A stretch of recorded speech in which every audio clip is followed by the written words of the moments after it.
저희가 이제 매주 푸릉레터를 통해서 네. 현장 분위기를 파악하고 있잖아요. 네. 근데 이제 수도권에 거래가 많이 되는 아파트를 살펴보면 네. 그 지역에 가장 선호되는 곳은 아닌 것 같아요. 맞아요. 딱 보면 알아요. 예를 들어서 성남이다. 네. 성남의 대표 도시는 어디예요? 성남 판교?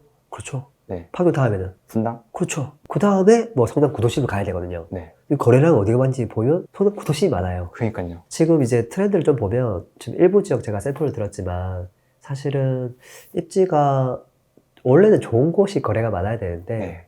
비싸잖아요. 네. 그리고 비싼 곳은 입지가 좋은데 걔네들 하락을 적게 했거든요. 이제 그러다 보니까 오히려 조금 입지가 조금 떨어지더라도 좀 신축 아파트가 있고 네. 그 다음에 직접 가서 거주하기 괜찮아 보이는 뭐 그런 대단지 신축 그런 것들이 거래가 좀 더 많은 것 같아요. 그래서 오히려 그냥 가성비 이런 것들 많이 찾고 있는 것 같고 또 하락 많이 한 곳들 네. 그런 것들 더 관심이 많은 것 같아요. 사람들이. 아. 그게 지금 현재 트렌드가 아닌가 싶어요. 근데 확실히 랭구님이 말씀해 주신 것처럼 네. 가성비, 네. 나름 신축, 네. 하락 많이 한 대단지, 네. 입지가 좀 빠지더라도 그렇죠. 이게 이제 트렌드잖아요. 네. 그래서 조금 궁금한 게 이 트렌드가 몇 년간 좀 지속될 수 있는 트렌드인지 아니면 좀 반짝하고 없어질 것 같은지 이게 좀 궁금하더라고요. 근데 그 트렌드가 왜 오는가를 알면 그거를 답할 수 있을 거예요. 지금 그걸 선택하는 사람이 누구냐면 조금 젊은 분들, 실거주로 선택하려는 분들. 그분들 입장에서는 미래 가치가 엄청 있는 것보다 현재 내가 바로 그냥 적당하게 사용할 수 있는 거 그거에 집중하는 거거든요. 그래서 무조건 비싸고 좋은 게 아니라 그냥 내가 지금 거주하기에 쾌적한 곳 네. 그걸 찾고 있는 거죠. 네. 근데 그분들 선택이 이제 신축 아니면 청약인데 청약은 당연히 청약 때문에 조금씩 서울이 좀 좋아지고 있는 거고 신축을 선택했을 때는 아무래도 가성비로 접근을 하는 거죠. 네. 근데 이제 그 지금 트렌드가 또 뭐랑 연결돼 있냐면 특례보금자리로 같이 연결돼 있죠. 그러려면 매가가 너무 비싸면 안 되거든요. 네. 그래서 그 수혜를 지금 받고 있는 게 아닌가 하는 생각을 하고요. 근데 근데 그게 계속 이어질 수 있느냐? 만약에 현치금이 좀 올라가면 어떻게 되는 걸까요? 오른 금액에 걔를 또 사고 싶을까요? 망설여지긴 돈 하겠네요. 조금 더 보태면 상급지 살 수 있을걸요? 근데 구축이잖아요. 입지가 훨씬 좋잖아요. 근데 지금은 입지가 좋은데 구축이에요. 네. 입지가 나쁜데 신축이에요. 네. 근데 얘를 선택하는 게 내가 거주했을 때 훨씬 괜찮다고 생각하잖아요. 네. 근데 또 애가 있는 가정이 너무 많잖아요.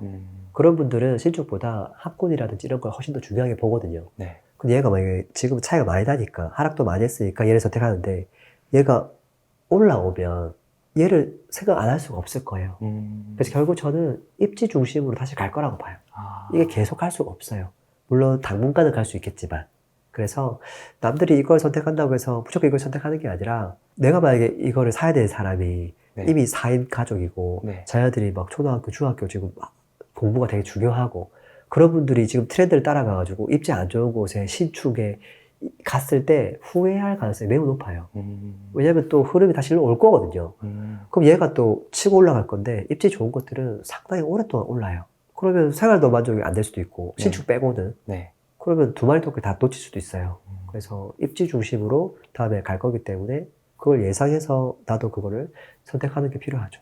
좀 이거를 네. 실제 예시를 네. 가지고 한번 네. 살펴보면 더 좋을 것 같아요. 뭐 쉽게 확인할 수 있어요.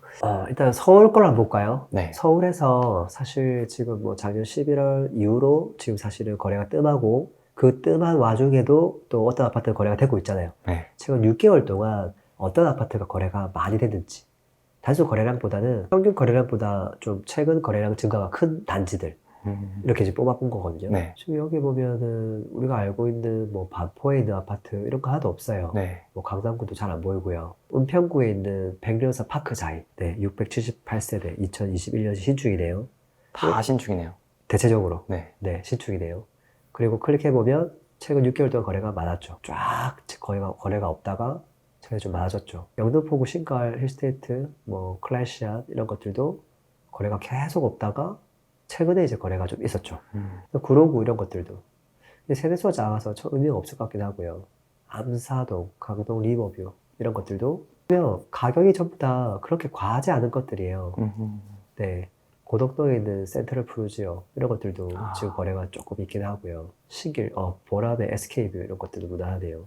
이런 것들도 확실히 거래가 좀 발생했었고. 지금 보니까 은평구가 몇 개 좀 보이네요. 네. 녹번역 이페나 캐슬도 있고 백년산 파크자이도 있고 뭐 그렇거든요. 네. 응암동 같은 곳 백년산 파크자이, 녹번역 지금 보면 여기 이제 백령산 파크사 이런 것들이 아까 샘플에 있던 아파트거든요. 네.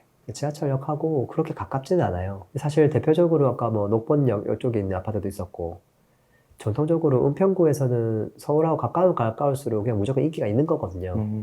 그래서 이런 가성비가 있는 아파트가 지금 거래가 조금 되었는데, 그게 아니라 그냥 점점점 입지를 더 높이고, 예를 들어서 내리면 입지가 높아지는 거거든요.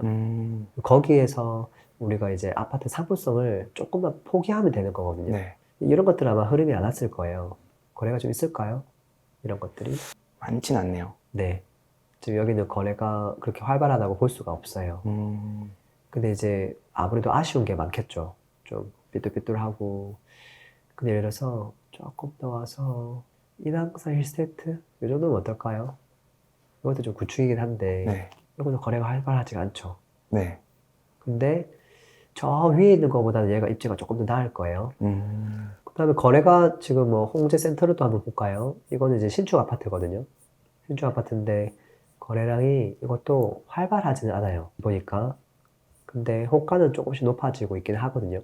이제 그랬을 때 우리가 저 트렌드를 따라서 거래가 많은 아파트만 살 수는 없는 거고, 네. 시간 지나면 여기 있던 아까 뭐 조금 구축이든 뭐 신축 거래가 조금 안 되고 있는 단지든 그 흐름은 계속 넘어올 거라고 봐요. 그리고 그게 넘어오다 보면 결국은 경기궁자리로 오겠죠.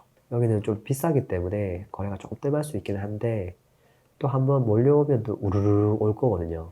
그래서 돈을 조금 더 보태가지고 더 좋은 걸 살 수 있는 분이라고 하면 무조건 가성비 있는 그런 것만 찾을 게 아니라 전통적인 입지, 그리고 더 좋은 입지에 들어왔을 때는 사실은 구축도 충분히 고려해 볼 수 있다라는 것들을 좀 고려하시면 좋을 것 같아요. 그럼 지금 약간 신축 가성비가 막 거래되는 게 네. 또 일종의 뭐 착시 현상일 수도 있겠네요. 착실하기보다는 그거를 거래를 하는 주축이 네. 젊은 세대가 조금 더 많지 않나 그런 생각도 좀 듭니다. 네. 그리고 뭐 워낙 시간이 지나면 지날수록 오래된 아파트보다 신축을 선호하는 기조는 그거는 뭐 갑자기 사라질 것 같지는 않아요. 네, 그렇지만 항상 우리가 여러 지역들을 바라보지만 뭐 평촌 같은 지역들도 저번에 한번 살짝 봤었는데 평촌 지역은 일기 신도시는 다 오래됐잖아요. 네. 근데 이제 새로 지어진 아파트는 조금 더 멀리 있거든요. 네. 학군지랑 멀거든요. 네. 근데 당장은 이게 좋아 보이는데 시간 지나면 구축이 되잖아요. 근데 이 학군지에 있는 구축 아파트들도 시세가 멀리 있는 신축만큼 비싸거든요. 그리고 시간 지나면 토지 가격만 덩그러니 남는데 계속 올라가거든요. 그래서 무조건 외곽에 조금 좋아 보이는 신축이 답은 아니라고 봐요.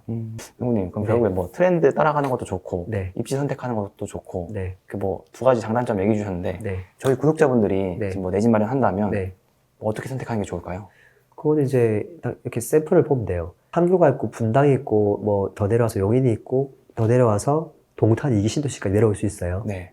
그 중에 누가 제일 핫하냐면 누가 제일 핫할 것 같아요? 동탄2요. 맞아요.